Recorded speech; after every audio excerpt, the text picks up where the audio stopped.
23 Feb 1945, Roer River Juelich Sector Germany US.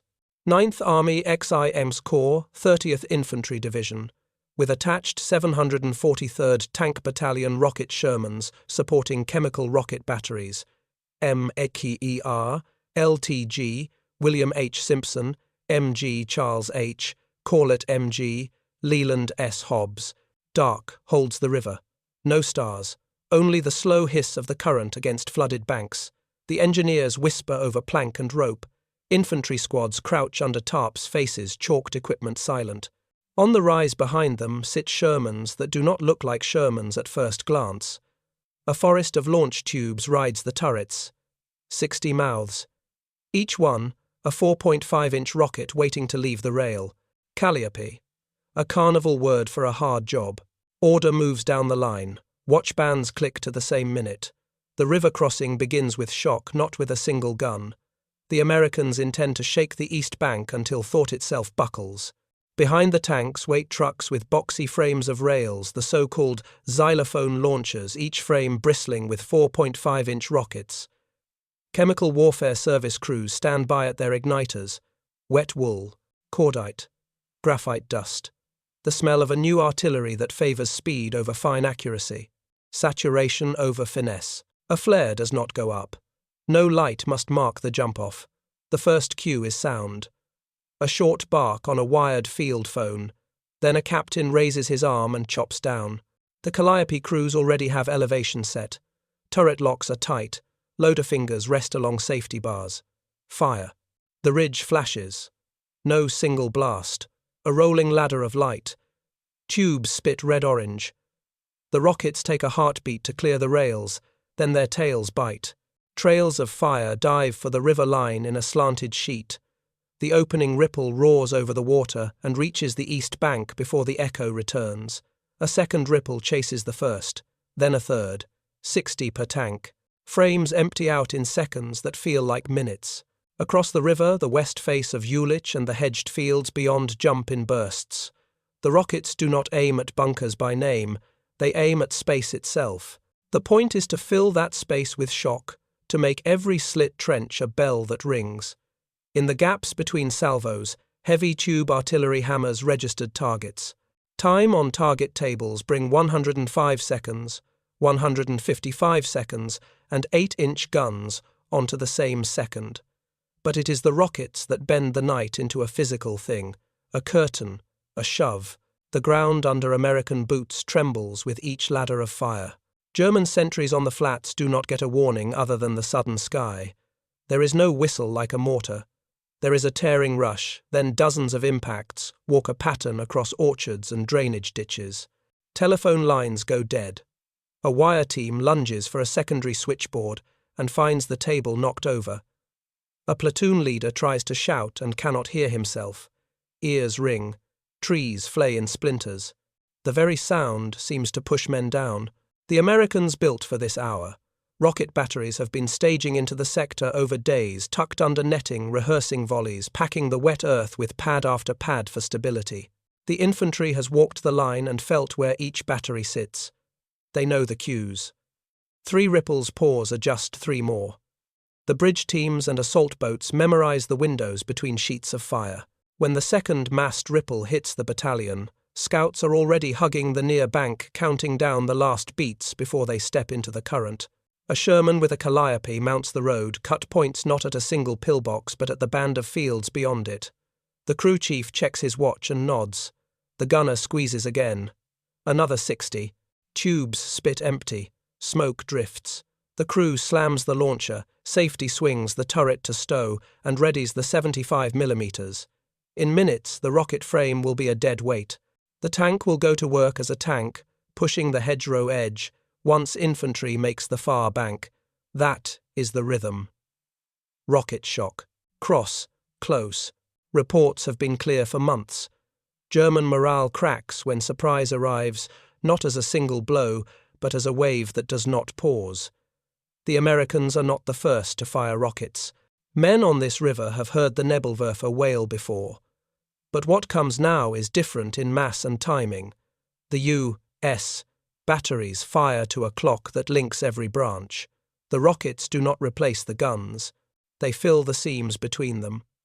They loudly deny the enemy the seconds he needs to think. That is the doctrine that has grown since Normandy and the hedgerow fights, since the long slog to the Siegfried Line. The point is not elegance. The point is a path. At 0245, the east bank is a pulse. At 0250, the first assault boat slides out. Oars dip. Men breathe in time with the splash. A rocket tail hisses a yard overhead where the bank rises and the blast raises dust that coats faces in a single motion. The squad leader says, "Move," and mouths the word rather than shout it. A second boat follows, then a third. They use the last ripples of the rocket ladder as a blind. When the ladder lifts, the heavy guns slam in again, time on target, and machine guns open across the river in beaten zone sweeps. The Calliopes sit with smoking racks. The xylophones reload. On the German side, a reserve section stumbles for a trench line that no longer exists as a clean shape. The runner they sent for orders does not return. A sergeant holds a field phone to his ear and hears only a flat hum. He looks up and mouths a sentence to no one, the words lost in the air that still shakes. He does not know the name of the tank with the pipes on its back. He only knows the hour has shifted. Before the barrage, he owned the river bank because it was dark. Now the dark belongs to the other side. The current carries the first boat into eddies. The coxswain corrects. The bow touches the far mud. The squad spills out and climbs. They do not wait to take a breath. Their breath is already spent. Behind them, the second wave pushes off, and behind that, the bridge trucks sit with engines ticking, drivers staring into dim red dash lights, waiting for the word. The rocket crews look to the battery commander. He lifts his hand. Another frame is hot. Fire. The before dawn shock is not a single event. It is a held note. It is a wall that moves forward by seconds and yards. The Americans built it on purpose. The Germans feel it as fact. Before this night, soldiers learned the sound. A rising moan that turned the gut hollow. The German Nebelwerfer did not whisper in. It announced itself a throat of iron, then a climbing scream that made every man on a line feel too small. The tubes were short, the rockets were finned and simple, but when 6 or 5 or 10 racks fired together, the air itself felt corrugated. The first time many Allied units heard it was on the wide fronts of Russia. Reports filtered west, then Sicily, then Salerno, then Anzio, where beachhead slit trenches shook and telephone lines danced like grass. The name stuck fast. Screaming Mimi. Some called it organ, others said moaning cow. German manuals called it Nebelwerfer fog thrower, because the pre-war arm had been a smoke and chemical branch. The treaty years had forced the category. Rockets could carry smoke canisters and leaflets, and if war turned cruel enough, worse things that never came. In practice, high explosive won the day. The 15 centimeters Nib, W41, with 6 tubes. The 21 centimeters launcher, with 5. The heavy 28, 32 centimeters rockets in box frames that could smash a street corner flat with a single hit. Not fine accuracy. Brutal area. Saturation, not needlepoint. Crews learned the rhythm. Sight quick. Elevate. Fire ripple. Hear the backblast, and feel it kick the dirt behind the position into a fan. Move. Because counter-battery watches for that fan, the black signature plume that marks the rack the way a flare marks a runner. Shoot and scoot, the gunners said later. The weapon taught them that phrase by threat. The rocket was a lesson about time. Allied infantry learned another lesson. Morale bends under a rain that does not seem to aim at you, yet finds you anyway. The Nebelwerfer tore branches, shredded wire shook men in dugouts, and turned the idea of cover into a suggestion. A command post that would ride out 105mm shells could still feel unready against a ladder of rockets that arrived in a half-second of each other. A runner wrote on a clipboard that the time between the first wail and the first impact was shorter than any order could travel. Ordnance officers and chemical warfare service observers watched, took notes, sent cables. The United States had rockets in hand. The 4.5-inch M8 was already rolling off lines, a steel tube with folded fins, a simple motor, a blunt nose. What the field lacked was mass and method. Early truck frames carried rails in rows, the so-called xylophone stands bolted to two 1/2-ton beds or to trailers that could be unhitched and levelled with turnbuckles. Crews could emplace them fast on a compact pad of timbers and sandbags. Batteries learned to fire in packets, short savage, move. Then came the armoured answer. Put the racks on a tank that could keep pace and live under splinters. The T34 Calliope perched 60 tubes on a Sherman turret on a standoff frame that allowed the 75 to clear. Elevation tied to the gun. Traverse with the turret. Fire from hull defilade. The image looked absurd the first time a crew rolled out with a pipe organ on its back. It stopped looking absurd the first night. A battalion synchronized ladder volleys with a division artillery, time-on-target plan, and an engineer assault schedule. The rockets were no longer a sideshow. They were a held note inside the orchestra, doctrine hardened by weather and blood. In the hedgerows west of Street, low rockets tore lanes through the tangle before infantry pushed. In Brittany, racks flushed German strongpoints out of stone villages just enough to let tanks close. On the Siegfried Line, the call for rockets came before the call for assault teams because the point was to turn thought to static on the far side. The Chemical Warfare Service, a name that sounded like another age, became the practical manager of shock for infantry divisions that needed 8 minutes where the other side could not think. German gunners answered in kind when they could.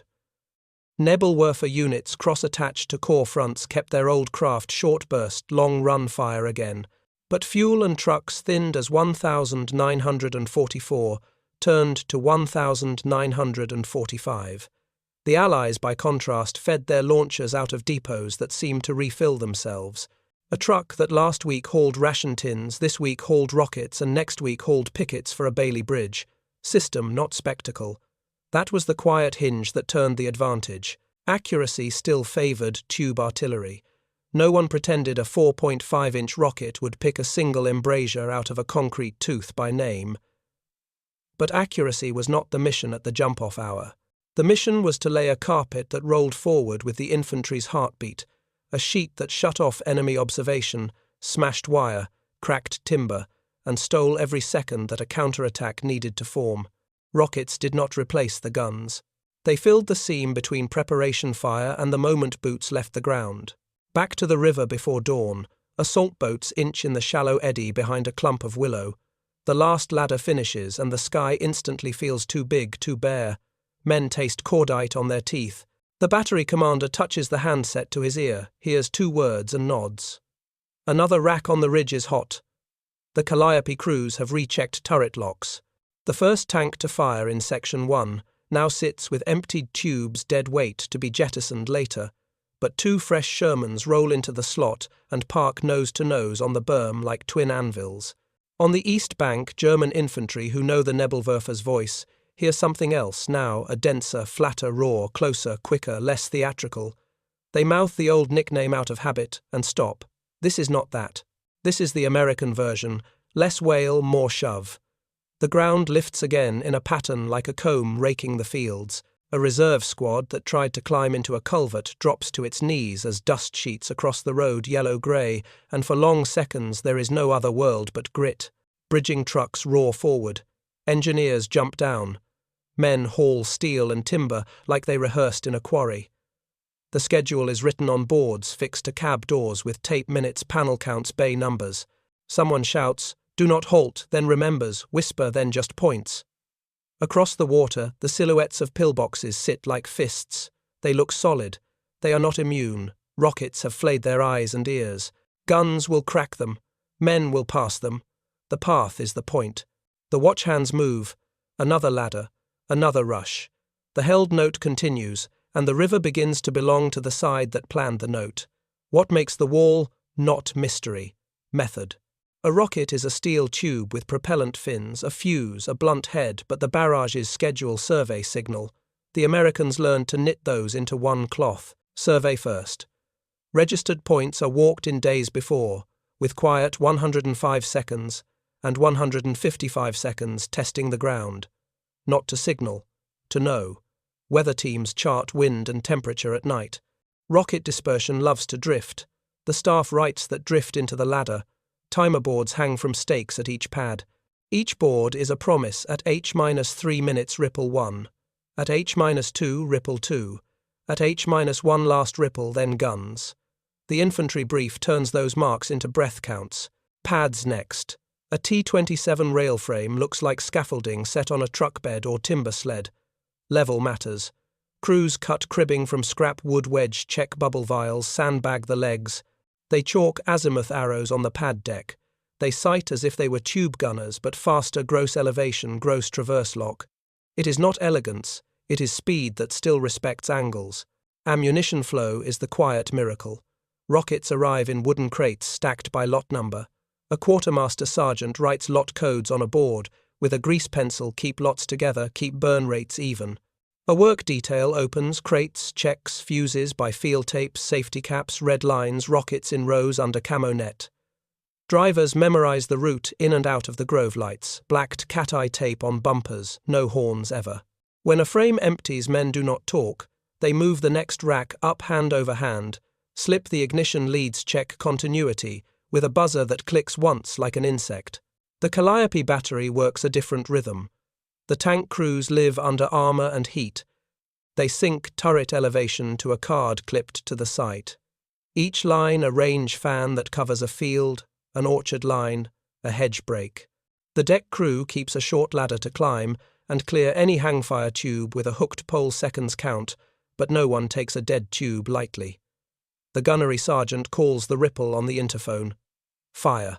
60 tails score the dark. The loader watches the rack count fall, stopwatch in hand, because the last rocket is the cue to safe swing stow. Now the orchestra, corps artillery, writes the page. A time on target curtain from the heavy battalions, 155 mm and 8-inch lands on pre-planned strong points, while 105 mm battalions comb the lanes between. The rocket units are not the drummer boy out front. They are the hammer at the start and the shove at the seam. Staff tables say it clean, rockets open, guns sustain, rockets close, assault crosses. Between those verbs sit seconds. Those seconds win or lose bridges. Across the river, the effect is human, not theoretical. A platoon leader reaches for his field phone and finds only a hum again. He points mouths, words, points harder. No orders ride the wire. Runners must carry them. But runners under a sheet of explosions move like men in waist-deep water. A machine gun team that could have swept the far bank during an ordinary preparation now blinks through dust and backblast. They are not brave or cowardly, they are late. Late is enough. Counter-battery. It hunts the telltale black plume behind a Nebelwerfer, the U.S. Frames answer with discipline and dirt. Emplace in a copse. Fire short. Pull out by the same ruts. Do not silhouette a truck on a skyline. Leave nothing but scuffed loam and a strip of warm gravel. If a hostile sound-ranging post catches a signature, the frame is already gone. Shoot and scoot is not slogan. It keeps crews alive through one more ladder. Accuracy is the question every skeptic asks. The answer is honest. A 4.5-inch rocket will not chisel a single aperture in a concrete dragon tooth on command. That is a gun's job. But precision is not the only kind of truth. There is also weight per second per yard. A rocket battery can pour a moving carpet over a 500-yard band faster than guns can walk with shells that must each be laid. The carpet is chaos. Chaos steals minutes. Minutes steal ground. Training set the tone long before this river. In Normandy's hedgerow, country units learned to weld rocket shock to movement. In the breakout, they slammed village edges fast enough that defenders lost the nerve to hold a first house. Through the autumn rain on the German frontier, rockets filled the cold minutes between lifting smoke and first man over a wire belt. The reports that climbed the chain all said the same plain sentence in different words. The barrage that starts before dawn works best when it does not stop at dawn. Keep the note. Let infantry and tanks write the melody inside it. Logistics makes the note possible. Depots in the rear offload rail cars that yesterday held flour and today hold crates of propellant. A service company's tool trailer that last week tuned carburetors today crimp checks ignition leads. A driver who hates mud still drives into it because the pad is down a farm track. The wall is not one weapon. It is a promise kept by hundreds of small, boring, exact acts that add up to fear on the far side. Back at the Roer, bridges grow in the half-light. Panels slam into place. Pins drop. Engineers shout numbers and then stop shouting and just raise fingers. A captain checks his watch and sees the hands where the staff said they would be. The wall has held for the window. That is all any plan can ask. On the east bank, a German corporal leans against a revetment and watches dust hang like a curtain he could touch. He has heard Nebelwerfer music for years. He knows that wail. He hears none now. He hears a flatter, harder thunder, and then for a breath silence. That breath is when the first American boat rises from the mud at his feet. He reaches for his weapon. The next ladder begins. They go in by file bow, first rifles, high mouths shut. The curtain of rockets is not a thing in the sky now. It is a pressure in the ribs. Dust falls like a steady rain. A man tastes grit and propellant and cold river water all at once. He blinks, sees nothing, blinks again, sees the slope ahead. Up. Behind them, the engineer non-commissioned officers run the drill. They ran 100 times in rehearsal pits. Panels off the truck. Carry by fours, lay on trestles, pin, next bay, no speeches. One glance at a watch face. The hands are where the staff said they would be inside the rocket window under the gun curtain before the counterfire. The Calliope crews earn seconds. A Sherman with empty tubes crawls down to a hull defilade pocket and becomes a tank again. 75 ready cokes, ready loader, wiping grit off rounds with his sleeve. 2 fresh rocket Shermans climb to the berm and lock their turrets. Elevation set, traverse set. The gunner takes the word and squeezes. The rack talks 60 tails in a straight brutal climb that does not sing so much as shove. The ridge flashes once, then again. The crew's safe. Stow, back down. No heroics. The rhythm is the weapon. Across the water, the German position looks intact until it is not. Slit trenches fill with dust. Wire tangles are torn, then torn again.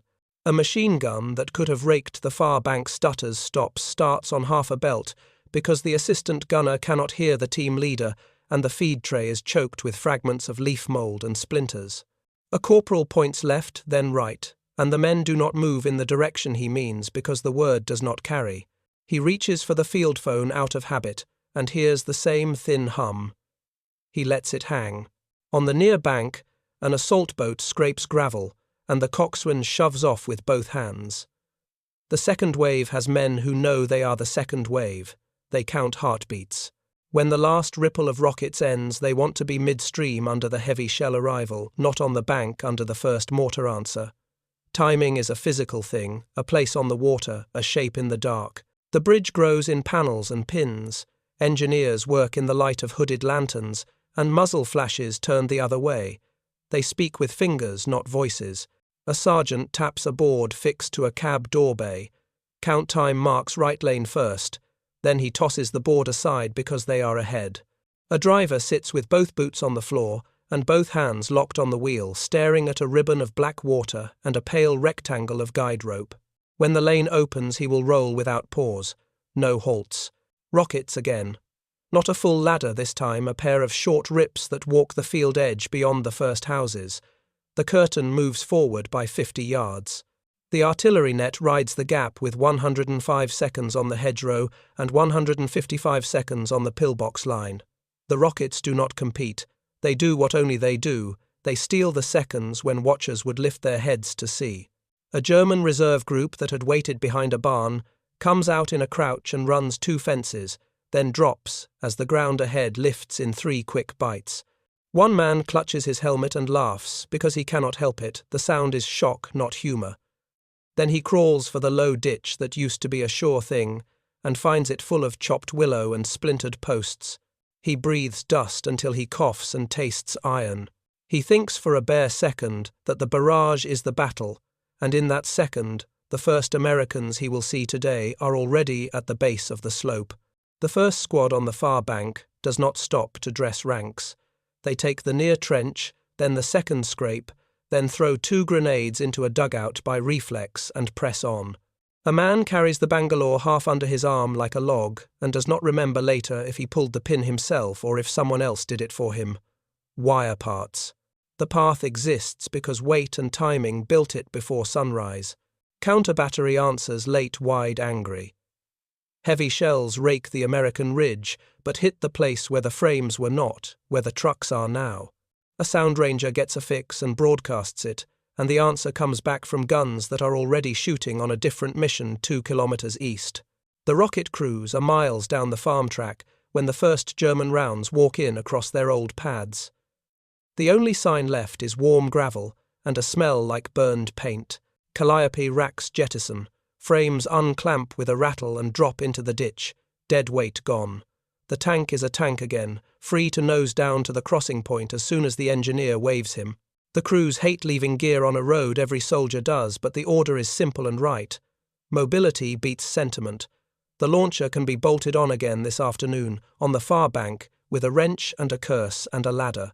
The bridge is a fact now. A corporal with a paddle steps aside and a truck rolls slow, then steady across a surface that rocks and sings under the tires. Cat-eye tape glows on tailgates. Guides point with flat hands. The river that owned the night gives up its claim one axle at a time. Reports will write this hour as tables, rounds fired, windows held, bays completed. None of that will hold the taste in a man's mouth or the pressure in his chest when the ladder came down like a hand. But the tables tell the truth. The plan needed, the note held. The crossing met time. The first companies cleared the bank before full light. Enemy observation and communications remained suppressed through the critical 10 minutes. The rockets did not replace the guns and did not have to. They gave shape to absence. They made room for movement. On the far side, a German sergeant leans his helmet against the lip of a trench and peers through a slit he cleared with his glove. He sees a shape, not a wave, not a mass, just a file of men and one tank nose coming, quiet, purposeful, inevitable. He has heard Nebelwerfer music for years. This is not that. This is a wall that walked. A red truck rolls to a halt near Orsha in 1941. Narrow bed, rails stacked like a crude ladder. A crew that knows they are new and knows the enemy does not know them yet. Capt. Ivan Flerov checks the line with a hand on the rack, breathes once, and gives the word. The first Soviet BM-13 Katyusha sings not the German wail, not the American shove, a rising metallic howl, then a rush, then a field that lifts in a single sweep. Guard's mortar becomes a title that troops say with respect and relief. The effect is not precision. It is suddenness and weight.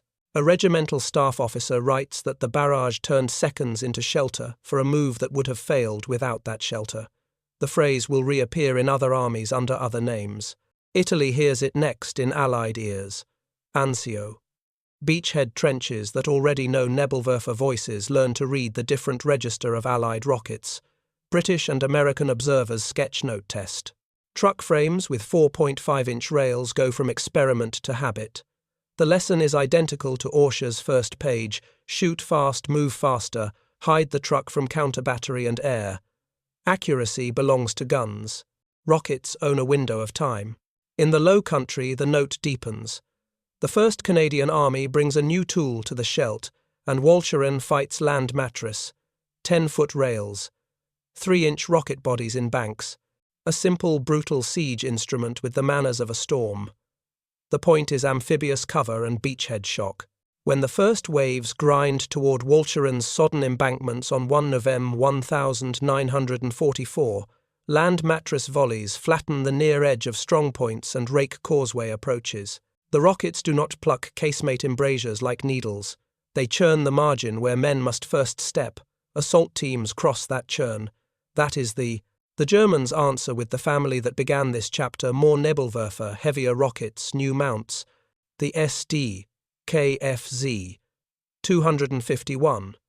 Wolframen throws 28 centimeters and 32 centimeters boxes. Stücke zu Fuß soldiers say in field slang, a walking bombardment in 6 rocket bites. The voice is terrible and familiar. Whole corners of towns jump in one rip. Then retribution hunts the telltale smoke fan and the half-track limps for cover. Shoot and scoot becomes a creed, not just a tactic. The crews live by it. At the far heavy end stands Sturmtiger, a brute of a vehicle with a 38 centimeters RW61 rocket mortar in its nose, a short fat pipe that speaks in avalanches. Warsaw hears it in 1944.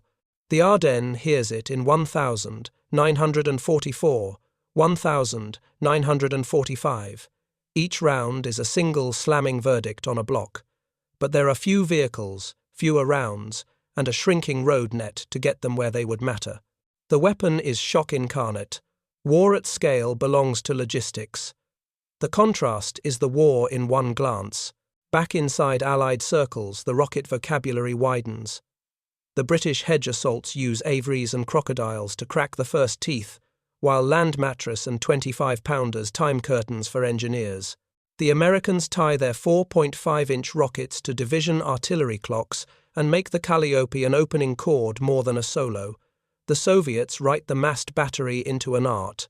Whole Guards mortar regiments fire by stopwatch across river lines from the Dnieper to the Oder, and assault sappers ride the held note into a breach that would have eaten them alive without it. Different armies. Same physics. Shock by volume. Time by plan. Comparisons matter, but the field truths are plain. Katyusha carries farther and louder from trucks and rails. It can be massed in astonishing army-level sheets of fire. Nebelwerfer lives in smaller bites, but early, often, and with a voice that scares veterans.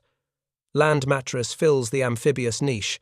Cheap rails, big packets, ugly precision, where ugly is enough. Calliope rides with tanks and lends shock to the minute that infantry needs to move. None make the gun obsolete.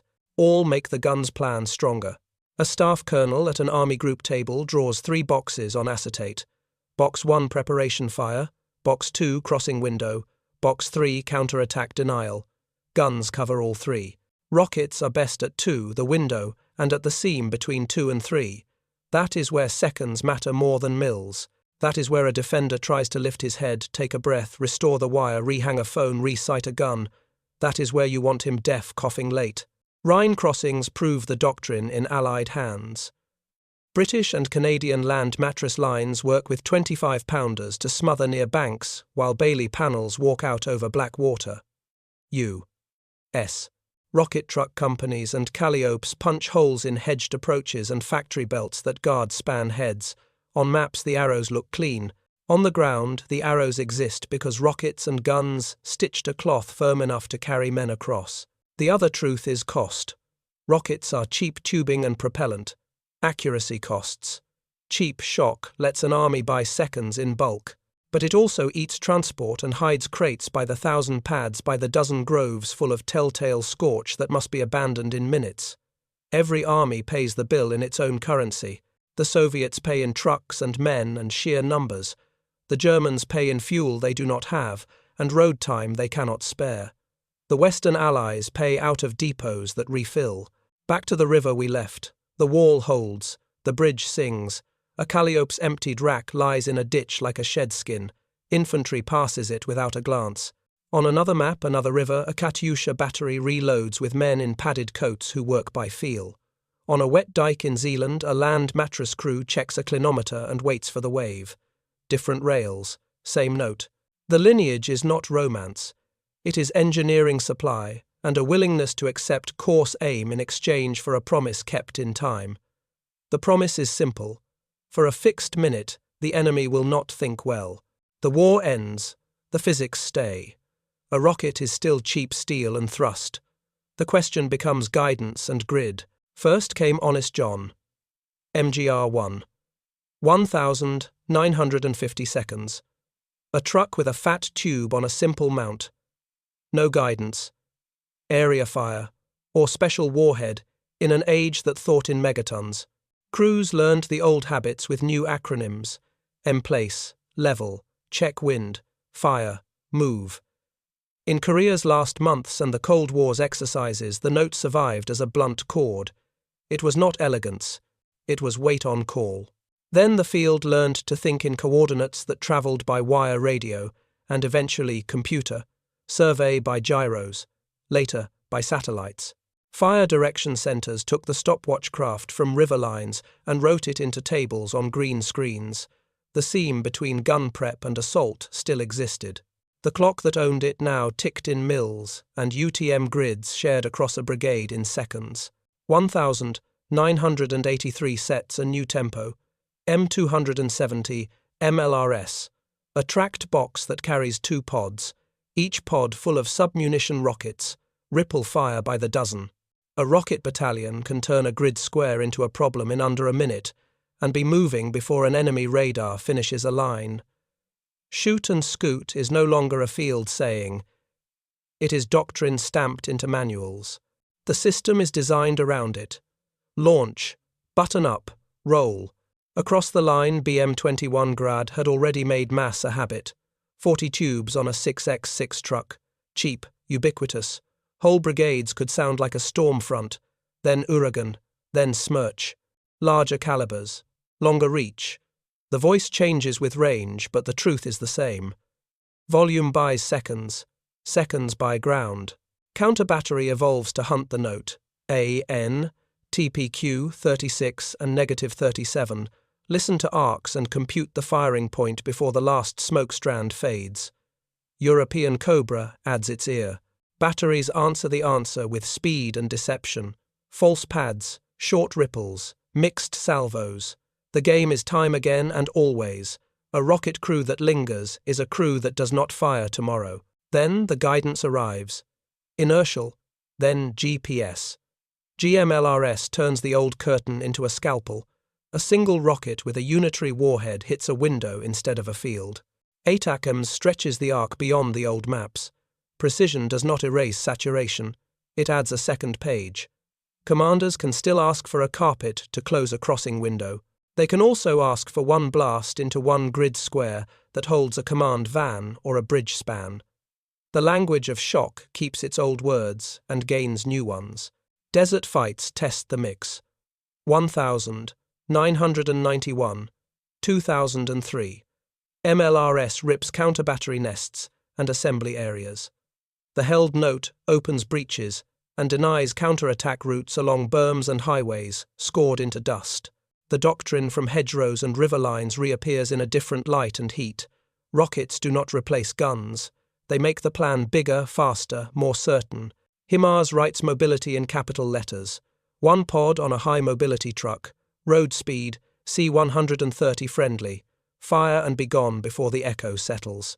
In mountainous border wars and open deserts, that agility is a shield. In dense road nets, it is a key.